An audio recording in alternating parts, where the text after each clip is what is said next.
বঙ্গোপসাগরে সৃষ্ট লঘুচাপটি নিম্নচাপে পরিণত হয়েছে। এটি পরবর্তীতে ঘূর্ণিঝড়ে রূপ নিতে পারে বলে জানিয়েছে আবহাওয়া অফিস। এই অবস্থায় সব সমুদ্র বন্দরে ১ নম্বর দূরবর্তী সতর্ক সংকেত দেখাতে বলা হয়েছে।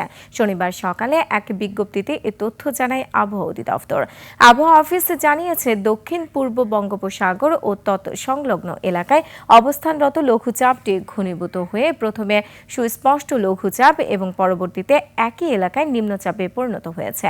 আজ সকাল ৬টায় নিম্নচাপটি চট্টগ্রাম সমুদ্র বন্দর থেকে ১,৩২০ কিলোমিটার দক্ষিণে, কক্সবাজার সমুদ্র বন্দর থেকে ১,২৪৫ কিলোমিটার দক্ষিণে, মংলা সমুদ্র বন্দর থেকে ১,৩২০ কিলোমিটার দক্ষিণে এবং পায়রা সমুদ্র বন্দর থেকে ১,২৭০ কিলোমিটার দক্ষিণে অবস্থান করছিল।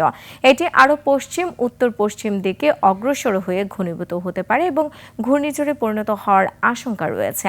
নিম্নচাপ কেন্দ্রের ৪৪ কিলোমিটারের মধ্যে বাতাসের একটানা সর্বোচ্চ গতিবেগ ঘন্টায় ৪০ কিলোমিটার, যা দমকা বা ঝোড়ো হাওয়ার আকারে ঘন্টায় ৫০ কিলোমিটার পর্যন্ত বৃদ্ধি পাচ্ছে। এদিকে আবহাওয়া অফিসের এক পূর্বাভাসে বলা হয়েছে, সোমবার থেকে দিন ও রাতের তাপমাত্রা কমতে পারে।